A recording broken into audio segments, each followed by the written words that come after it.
Telangana assembly అయితే జరుగుతున్నాయి, live లో చూద్దాం. మేడిగడ్డకు సంబంధించి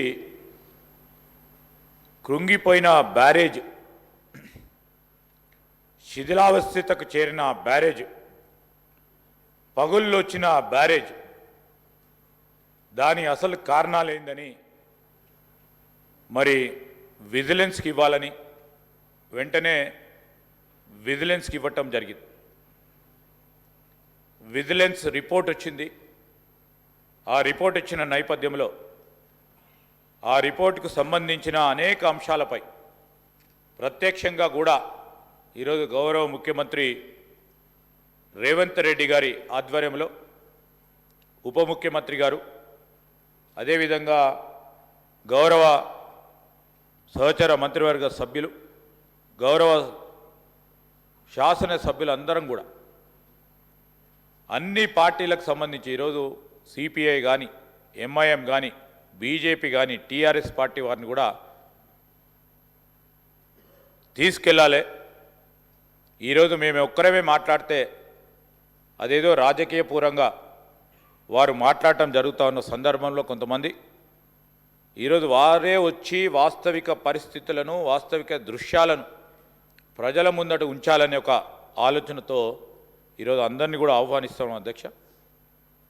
దానికి తోడు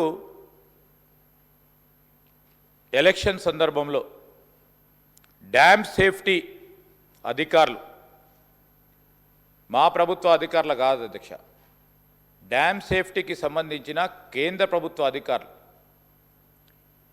మొదటి నుంచి కూడా ప్రాజెక్ట్ డిజైనింగ్లో, ప్రాజెక్ట్ ఇంప్లిమెంటేషన్లో, ప్రాజెక్ట్ ఎగ్జిక్యూషన్లో ఈరోజు అన్నిట్లో కూడా తప్పిదాలు ఉన్నాయని వారిచ్చిన అభిప్రాయాన్ని ఈ సభాముఖంగా ఈరోజు తెలియజేస్తూ ఉన్నాం. పత్రికల్లో కూడా వచ్చింది. డ్యామ్ సేఫ్టీకి సంబంధించి ఆ డ్యామ్ సేఫ్టీ అధికారులు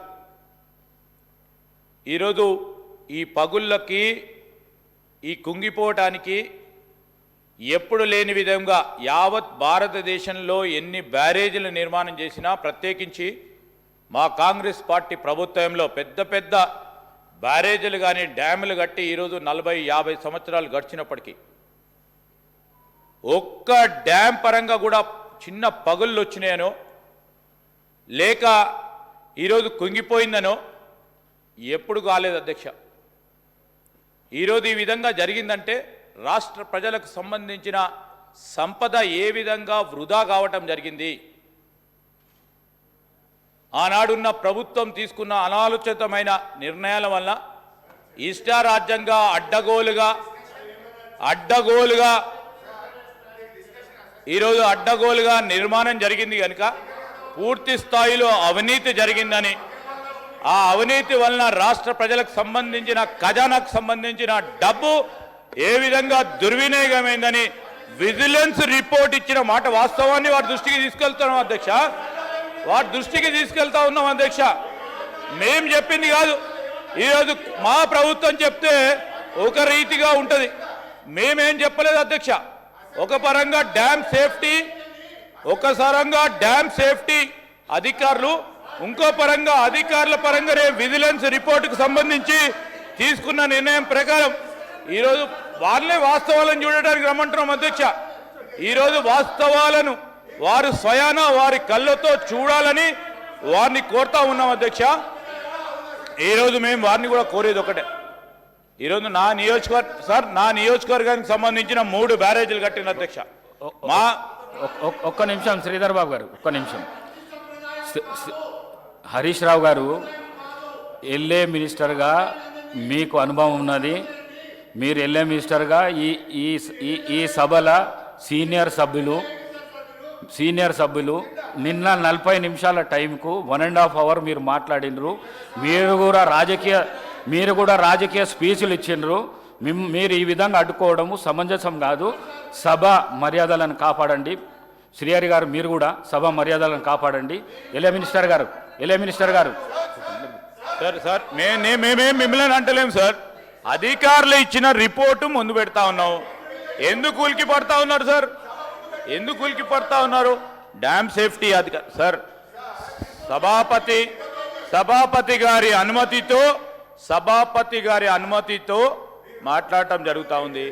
గౌరవనీయులు హరీష్ రావు గారు కానీ, గౌరవనీయులు ప్రశాంత్ రెడ్డి గారు కానీ, గౌరవనీయులు శ్రీహరి గారికి సభాపతికి సంబంధించిన సర్వ అధికారాల గురించి వారికి తెలుసు. వారికి తెలుసు.